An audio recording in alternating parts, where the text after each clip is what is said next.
Hi there, Ernie here, and welcome to the inaugural episode of my Throwback Thursday Retrospective Reviews. In this segment, I'm going to be taking a look back at older films, whether they be good, bad, guilty pleasures, what have you. If it's an older film that I think is worth talking about or bringing attention to, I'm going to talk about it right here. So it seems appropriate for my first video that with the recent passing of film legend and iconic director Wes Craven, that my first film would be the original A Nightmare on Elm Street. Nightmare on Elm Street came out in 1984. We're talking 31 years ago. And it was a different time back in the 80s. And a lot of the things that Craven pulled off back then have been basically butchered to death and redone, reimagined, put through the ringer since then, that it's almost passé to say. But having just finished watching Elm Street, the original Elm Street, for the first time in quite some time, the original Elm Street holds up incredibly well. I remember back in '84 that my brother, when he was coming back from college, he insisted that he's going to take me to see this new horror movie, and he said that this movie is going to scare me, because even though I guess I was maybe 14 then, I was at that point where horror movies weren't scaring me that much anymore, and he said, no, this one is really going to scare you. I didn't believe him. It's like, I was like, lo and behold, I was jumping out of my seat, like, constantly. I was freaking out. I was genuinely scared, and he was eating it up, and I was like, wow. For a 14-year-old who loves horror movies, who's seen so much, that this is the first time in quite some time that I actually am seeing a horror movie that's actually scaring me. Sure, it has some supernatural elements, but it's like usually it's like the haunted house stuff, like Amityville Horror or Ghost Story or stuff like that. Or The Changeling would be the kind of movies that get under my skin and scare me. But no, Wes Craven's The Nightmare on Elm Street actually really gave me nightmares for a few days after seeing it. Looking back on it, then, that's just a solidly well-written and imagined horror film. Back in the day, the only game in town were slasher films, and the only real names known were Michael Myers and Jason Voorhees, who were basically just hulking, mindless beasts, machines almost, just walking around, just killing people, with no real genuine scares, except it's like, oh, who are they going to kill next? But along comes Freddy Krueger, Craven's creation, who is a killer who has the ability to haunt his victims' dreams and kill them in their dreams. When you die in your dreams, you die in the real world. How terrifying is that? And it was to the point where kids were like scared to sleep. I definitely remember that there was a period where I might have been afraid to go to sleep. And I remember in high school, walking the halls the weekend that Elm Street opened, that all we would hear is, whatever you do, don't fall asleep, or 1, 2, Freddy's coming for you, and things like that.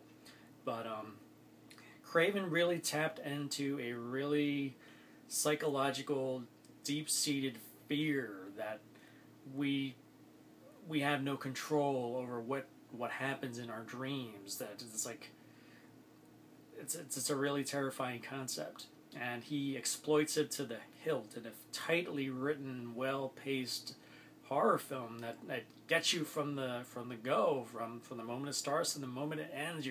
It's got you on edge. I would have to say that in the ensuing years, after 8 sequels, including a spin-off and a remake, that Freddy might have been a bit diluted for audiences, and people might have lost touch with his truly scary roots. So it wasn't until Elm Street 3, Dream Warriors, and Elm Street 4, The Dream Master, where he really started becoming a comedian. It was more about Freddy the wisecracking killer. It's like, oh, what kind of quip he's going to have for you before he kills you, and entertainment like that. It kind of changed the dynamic of what Freddy was. He wasn't scary anymore. I know Elm Street 2 is usually much maligned, and a lot of people think that's the worst one. But in terms of scares and just downright bleakness, that definitely is a scary entry in the series. And definitely by far for me the second best entry in the franchise is Wes Craven's New Nightmare. But I'm going to save that one for later because I think I'm going to want to do a retrospective review on that one. So somewhere down the road you'll be hearing me talking about that. But let's get back to Elm Street, the original 1984 classic.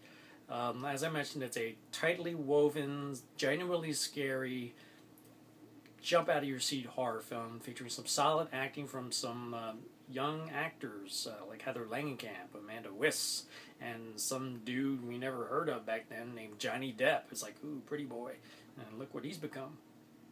But the star of the show is Freddy Krueger himself, called in the credits Fred Krueger, played by Robert Englund, who has played the part 7 out of 8 times. The last one played by someone else in the remake.